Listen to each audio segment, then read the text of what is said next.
رویت ہلال کمیٹی کا اجلاس اس وقت جاری ہے۔ شوال کا چاند دیکھنے کے لیے مرکزی رویت ہلال کمیٹی کا اجلاس اس وقت اسلام آباد میں جاری ہے۔ پشاور سے چاند دیکھنے کی 6 شہادتیں موصول ہوئی ہیں، لیکن شرعی اعتبار سے اس کو دیکھا جائے تو چاند کی شہادتیں جو موصول ہوئی ہیں وہ کافی نہیں ہیں۔ پنجاب اور بلوچستان بھر میں شوال کا چاند نظر نہیں آیا۔ چاند دیکھنے کی جتنی شہادتیں ملی ہیں اس کے مطابق یہ شہادتیں کافی نہیں ہیں۔ چاند سے متعلق حتمی اعلان مرکزی رویت ہلال کمیٹی کی جانب سے کچھ دیر میں کیا جائے گا۔ ارکان کی جانب سے فیصلہ تحریر ہونے کے بعد دستخط بھی کر دیے گئے ہیں۔ قوم کو مرکزی رویت ہلال کمیٹی کے حتمی فیصلے کا انتظار ہے۔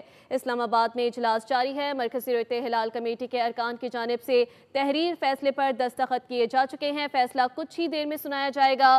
کچھ علاقوں سے شہادتیں موصول ہوئی ہیں پشاور کے، لیکن وہ شہادتیں شرعی طور پر کافی نہیں ہیں۔ عید الفطر کے اعلان کے لیے عید الفطر ہفتہ 21 مارچ کو ہوگی۔ مرکزی رویت ہلال کمیٹی کا فیصلہ چاند دیکھنے کی جتنی بھی شہادتیں موصول ہوئی ہیں وہ کافی نہیں۔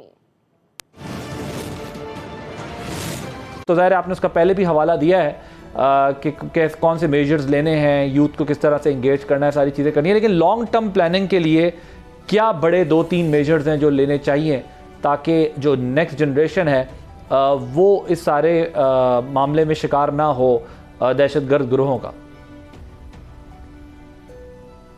اچھا دیکھیں، یہاں کچھ حقائق بھی میں آپ کے سامنے رکھنا چاہوں گی۔ جو بلوچستان میں تو کافی عرصے سے کام کر رہی ہوں اور ہم بلوچستان کے کونے کونے میں موجود ہیں، اور میری کوئی ڈرائنگ روم کی سیاست تو ہے نہیں۔ میں تو فیلڈ میں نکل کے انہی لوگوں کے بیچ میں رہ کے اور ان کے جو ایشوز ہیں ان کو دیکھ کے، اسی لیے میں آپ کے سامنے یہ حقائق رکھ رہی ہوں۔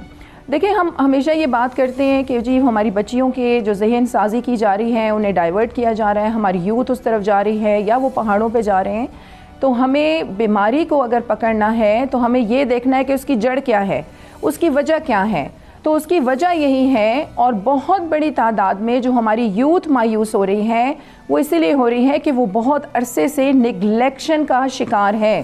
اور وہ نگلیکشن کوئی باہر سے آنے والا بندہ نہیں ہے کہ وہ پنجاب سے یا سندھ سے کوئی آ کے اسمبلی میں بیٹھا ہوگا۔ یہ ہم لوگ ہی ہیں کہ ہم لوگوں نے کافی عرصے سے اپنے لوگوں کو نگلیکٹ کیا ہے۔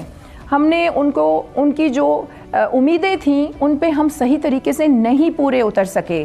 اب بھی میں سمجھتی ہوں کہ دیر نہیں ہوئی، ہمیں اپنے اپنے علاقوں میں جا کر، یہ جتنے بھی پارلیمنٹیرینز ہیں ان کو بلکہ میں یہی ریکویسٹ کرتی ہوں کہ یہ اپنے اپنے علاقوں میں جائیں، اپنے لوگوں کو اپنے گلے سے لگائیں، ان کے مسائل سنیں۔ انکلوزیوٹی بہت ضروری ہے، کنیکٹیوٹی بہت ضروری ہے، انہی لوگوں کو سسٹم میں شامل کرنا بہت ضروری ہے۔ یہاں دیکھیں، میں ابھی 2026 ہے اور عباسی صاحب، ہم نے ابھی مجبور آباد کا علاقہ ہے پنجگور کا، وہاں پر صاف پینے کے پانی کا پروجیکٹ لگایا ہے۔ اسی طریقے سے خزدار کے قریب کرخ کا ایک علاقہ ہے جہاں پر ابھی ہم نے صاف پینے کے پانی کا پروجیکٹ لگایا ہے۔ تو اس قسم کے مسائل بلوچستان کے 2026 میں بھی ہیں۔